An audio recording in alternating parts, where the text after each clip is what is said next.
Like பண்ணுங்கள், share பண்ணுங்கள். Sanjay TV subscribe பண்ணுங்கள். டெய்லி நம்ம சேனலில் ரொம்ப யூஸ்ஃபுல்லான வீடியோஸ் வந்துட்டுருக்கோம்.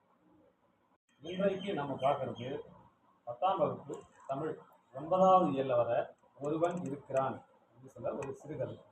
அதாவது கு. அழகிரிசாமி எழுதிய ஒருவன் இருக்கிறான் ஒரு அற்புதமான சிறுகதை இருக்குது. முதல்ல இந்த ஆசிரியரை பற்றி பார்த்துக்கோம். கு. அழகிரிசாமி வந்து கரிசல் காட்டு இலக்கியத்தில் ஒரு சிறந்த எழுத்தாளர்.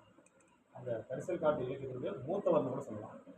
கரிசல் காட்டு இலக்கிய வரிசையில் டி. ராஜநாராயண் அவரோட நெருங்கிய தொடர்புடையவர். இந்த அழகிரிசாமி பார்த்தீங்கன்னா ஒரு அரசாங்க வேலையில் இருந்தார்.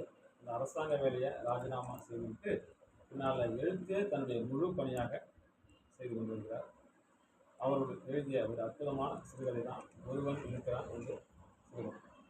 இந்த சிறுகதை படிக்க படிக்க ரொம்ப இனிமையாக இருக்கும். ஒரு அற்புதமான சிறுகதை.